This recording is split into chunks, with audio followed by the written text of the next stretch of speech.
कांदा फक्त मूर्छा आली म्हणजे एखादा बेशुद्ध झाला तरच कांद्याचा वापर होत असतो आणि म्हणून या सरकारला आता मला असं वाटतं की मूर्छा आलेली आहे तर त्यांना आता कांद्याचा वास त्या ठिकाणी देण्याची गरज आहे. पीक विम्याचं सुद्धा आपण बघतो की शेतकऱ्यांना पीक विम्याचे पैसेच त्या ठिकाणी मिळत नाही. एक चांगली पीक विमा आपण त्या ठिकाणी लागू करू शकत नाही की इतक्या वर्षानंतर सुद्धा आपल्या पुढच्या सांभाळण्यासाठी किती पैसे दिले जातात त्याचा काही हिशोब आहे का?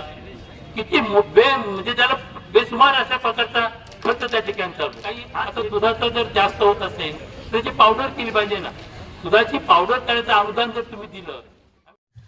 अहमदनगर जिल्हा काँग्रेस कमिटी व पुरोगामी संघटनांच्या वतीनं शिर्डीतील अप्पर जिल्हाधिकारी कार्यालयावर शिर्डी नगर परिषदेतून पायी मोर्चा नेत शेतकऱ्यांच्या विविध मागण्यांसाठी हल्लाबोल आंदोलन करण्यात आले. राज्यात सर्वत्र सत्ताधारी सरकार आणि केंद्र सरकारच्या शेतकरी विरोधी धोरणाविरोधात काँग्रेस पक्षाचे हल्लाबोल आंदोलन सुरू असून शिर्डीत देखील पुरोगामी संघटना आणि काँग्रेसच्या वतीनं हल्लाबोल आंदोलन करण्यात आलं. यावेळी नाशिक पदवीधर मतदारसंघाचे माजी आमदार सुधीर तांबे, संगमनेरच्या माजी नगराध्यक्षा दुर्गाताई तांबे, लोणी खुर्दच्या लोकनियुक्त सरपंच सौ प्रभावती घोगरे, सुरेश थोरात, सचिन चौगुले यांसह काँग्रेस पदाधिकारी, विविध संघटनांचे पदाधिकारी व शेतकऱ्यांची उपस्थिती होती. आपण बघतोय की प्रचंड अशा अडचणीमध्ये आज शेतकरी त्या ठिकाणी सापडलेला आहे आणि अशा या परिस्थितीमध्ये शेतकऱ्यांच्या प्रश्नांकडे अत्यंत दुर्लक्ष त्या ठिकाणी चालू आहे. आता दुधाचा व्यवसाय असेल तर म्हणजे दूध हा आता कोण व्यवसाय करतो? सामान्य लोक करतात आणि ज्याला जमीन सुद्धा नाही असं सुद्धा शेतकरी एखादी गाय घेतो त्या ठिकाणी व्यवसाय करतो आणि दुधाचं हे मोठा रोजगार जिथं आपण बघतो की आज रोजगार हा खरं किती महत्वाचा विषय झालेला आहे. तर शेतीच्या माध्यमातून मोठा रोजगार निर्माण करण्याचं काम हे त्या ठिकाणी दूध व्यवसायाच्या माध्यमातून तिथे शेतकऱ्यांना काही आता दुधाचं जर जास्त होत असेल तर त्याची पावडर केली पाहिजे ना. दुधाची पावडर करायचं अनुदान जर तुम्ही दिलं, आम्ही नियमित मागणी केली होती, ते अनुदान जरी दिलं आणि काय किती खर्च येणार शासनाला? 200-300 कोटी सुद्धा येणार नाही. आज एकेका आमदारांना आपल्या खुर्च्या सांभाळण्यासाठी किती पैसे दिले जातात त्याचा काही हिशोब आहे का? किती म्हणजे त्याला बेसुमार अशा प्रकारचा खर्च त्या ठिकाणी चालू आहे. आज शेतकरी अडचणीत आल्या मात्र त्या ठिकाणी त्याला मदत केली जात नाही. तसंच कांद्याचं आहे, कांद्याची निर्यात बंदी. घोगरे त्यांनी सांगितलं की शेतमालाचे भाव तुम्हाला ठरवण्याचा अधिकार कुठे? आता जर आपण खुली अर्थव्यवस्था स्वीकारलेली आहे तर मग शेतकऱ्यांना फक्त तुम्ही बंधनं का घालता? आणि शेतकऱ्यांना बंधन घालायची असतील, तुम्हाला लोकांना कांदा स्वस्त द्यायचा तर सरकारने त्याच्या तिजोरीतून द्यावं ना. शेतकऱ्यांच्या खिशातून का देतात?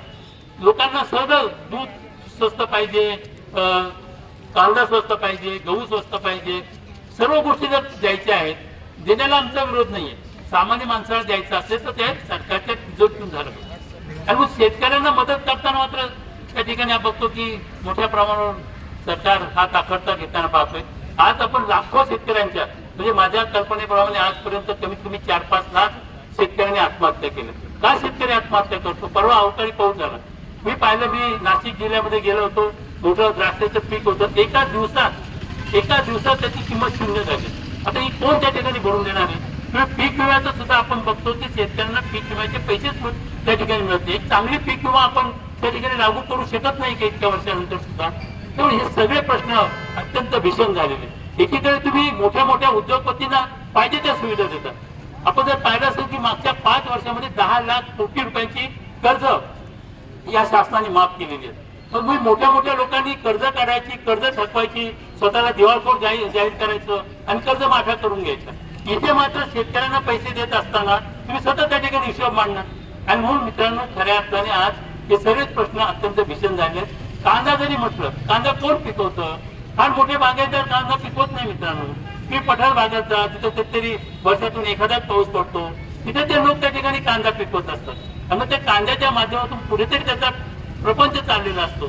त्या कांद्याचे भाव वाढले की लगेच कसं काय कांदा जीवनावश्यक होऊ शकतो? कांदा फक्त मूर्छा आली म्हणजे एखादा बेशुद्ध झाला तरच कांद्याचा वापर होत असतो. आणि म्हणून या सरकारला आता मला असं वाटतं की मूर्छा आलेली आहे तर त्यांना आता कांद्याचा वास त्या ठिकाणी देण्याची गरज आहे. खरं म्हणजे आपण पहा मित्रांनो की इतके शेतकऱ्यांकडे दुर्लक्ष होत आहे. खरं म्हणजे सगळ्याच प्रश्नांकडे दुर्लक्ष होत आहे. त्याला आपणही जबाबदार होत असं मला आपल्या सर्व शेतकरी बांधवांना म्हणायचं. आज खरं म्हणजे किती मोठ्या संख्येने आपण इथे उपस्थित असायला हवं होतं. आपण मोठ्या संख्येने उपस्थित जरा रस्त्यावर या, त्याशिवाय या सरकारला जाग येणार नाही. आज सगळ्याच जनतेच्या महत्वाच्या प्रश्नांकडे दुर्लक्ष होत आहे. आमच्या सिद्धार्थांनी सांगितलं, त्यांनी सांगितलं बरोबर आहे ना. आता बेरोजगारी वाढली, सगळीकडे तुम्ही कॉन्ट्रॅक्ट पद्धतीने माणसं भरणार, तिथे म्हणजे तरुणांना रोजगार नाहीये. दुसरीकडे आपण बघतोय की शिक्षक भरती नाही, शिक्षणाकडे दुर्लक्ष, शिक्षणाचा खर्च कमी करत चालले, आरोग्याकडे दुर्लक्ष. किती वाईट अवस्था आहे आज आरोग्यावर. शासन म्हणतो मी आरोग्यावर पैसे वाढवू, आपण इतके दिवस आपण झोपलो होतो का? आणि म्हणून आज आपण बघतोय की जे मूलभूत प्रश्न या देशासमोरचे त्याच्याकडे दुर्लक्ष, त्या ठिकाणी दुर्लक्ष केलं जाते. आणि जे प्रश्न, मग कोणते प्रश्न निर्माण करायचे? सोपं काम आहे ना. आता 3-4 राज्यांच्या निवडणुका झाल्या, मोठी बढाई मारतात की आम्ही विजय मिळवला. मग कसा विजय मिळवला तुम्ही? सरळ सरळ पंतप्रधानांसारखी माणसं असतील, मोठी जबाबदार माणसं असतील, त्या ठिकाणी निवडणूक आयोग काय धोका काढताय का? या देशामध्ये जेव्हा आपण धर्मनिरपेक्षता स्वीकारलेली आहे, तुम्ही धर्माच्या नावावर कशी मतं मागताय ते त्या ठिकाणी स्पष्टपणे दिसतंय. एकीकडे निवडणुका चालू आहे, तुम्ही ईडीच्या धाडी घालताय, हे कशावरून दिसतंय? म्हणजे एकीकडे दबाव आणायचा, धार्मिक त्या ठिकाणी वातावरण निर्माण करायचं आहे. आज महाराष्ट्रामध्ये सुद्धा आपण बघतोय की ओबीसी आणि मराठा समाजामध्ये फूट पाडण्याचे त्या ठिकाणी उद्योग चालू आहे. हे कोण करतंय? हे जाणीवपूर्वक होते मित्रांनो. तुम्हाला तुमच्या प्रश्नांकडून लक्ष दूर करण्यासाठी हे होत आहे. आणि मग आपण मात्र त्या ठिकाणी निवडणूक आली की फक्त तिथे जेव्हा मतदान करायला जातो त्यावेळेस मग कुठला तरी एखादा असा विषय त्या ठिकाणी निर्माण करायचा की भावनिक विषय निर्माण करायचा, आणि मग त्या भावनिक विषयावर आपण वाहून जातो. तेव्हा आपल्याला कुठेतरी आता हे राजकारण सगळ्यांनी समजावून घेतलं पाहिजे. जे आपल्या जीवन मरणाचे प्रश्न आहेत त्याच्यावर शासनाने बोललं पाहिजे, शेतकऱ्यांच्या प्रश्नावर बोललं पाहिजे. त्यानंतर शेतकऱ्यांना आज आपण बघतो की बँका शेतकऱ्यांना किती कमी तिथे कर्ज देत आहेत, खूप कमी प्रमाणात कर्ज त्या ठिकाणी दिलं जातं. शेतकऱ्यांनी रेग्युलर पैसे भरले, आपण कर्जमाफी किती दिवस चालली कर्जमाफी? तुम्ही कर्जमाफी त्या ठिकाणी पूर्णतः त्या अजूनही त्या शेतकऱ्यांना, कित्येक शेतकऱ्यांना पैसे मिळाले. एखादी योजना जाहीर करायची, परंतु शेतकऱ्यांपर्यंत जाताना आपण जाऊन पहा, प्रत्येक योजनेचं मूल्यमापन करा. त्या 10% लोकांना सुद्धा त्याचे फायदे त्या ठिकाणी मिळाले नसतात. आणि म्हणून तुम्हाला त्या ठिकाणी या मूलभूत प्रश्नावर आपण नेहमी बोललं पाहिजे, राजकारणाला ठणकावून सांगितलं पाहिजे. माझ्या शेतकऱ्यांच्या प्रश्नाबद्दल बोला, आमच्या शिक्षणाच्या प्रश्नाबद्दल बोला, आमच्या आरोग्याच्या प्रश्नाबद्दल बोला, आमच्या मुलांना रोजगार देणारे की ते बोला.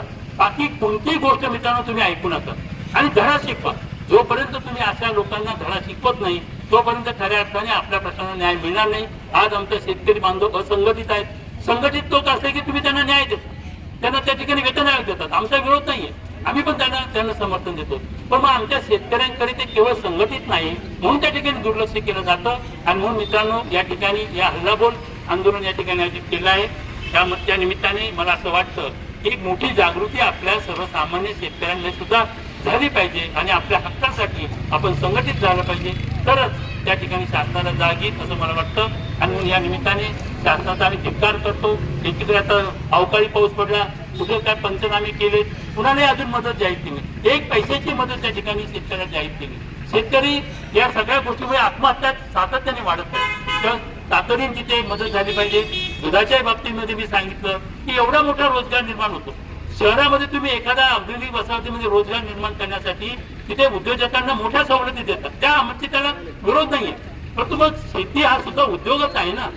तिथे शेतीच्या माध्यमातून, दुधाच्या माध्यमातून असेल, अंडी असतील, त्याच्या माध्यमातून मोठा रोजगार निर्माण होत असताना त्या शेतकऱ्यांना सुद्धा आपण त्या ठिकाणी मदत केली पाहिजे. किंबहुना ती मदत करण्यासाठी आपण शासनाला भाग पाडलं पाहिजे असं आव्हान या निमित्ताने मी करतो. आणि शासनाचं सातत्याने दुर्लक्ष शेतकऱ्यांकडे होते. शासनाचा मी या ठिकाणी धिक्कार करतो आणि थांबतो. धन्यवाद. खुशखबर, खुशखबर, खुशखबर. शिर्डी येथे श्री साई मंदिराच्या जवळ व साई आश्रमाच्या लगत नव्यानं अत्याधुनिक अशी साई निर्माण ड्रीम सिटी साकारत असून अवघ्या 11 लाखांपासून फ्लॅटची सुरुवात आणि प्रधानमंत्री योजनेअंतर्गत 2.5 लाखांची सबसिडी सुद्धा मिळणार आहे. सर्व सुविधायुक्त 400 फ्लॅट या साई निर्माण ड्रीम सिटीमध्ये राहणार असून हे काम आता पूर्णत्वाकडे आले आहे. डिसेंबर 2024ला आपण या सुसज्ज इमारतीत आपल्या स्वतःच्या फ्लॅटमध्ये वास्तव्यास जाणार आहात. तेव्हा त्वरा करा, आजच आपला फ्लॅट बुक करा आणि आपल्या स्वप्नातील हक्काच्या सुंदर घराचं स्वप्न साकार करा. प्रतिनिधी प्रशांत अग्रवालसह सुवर्णा ताकटे, साई न्यूज शिर्डी.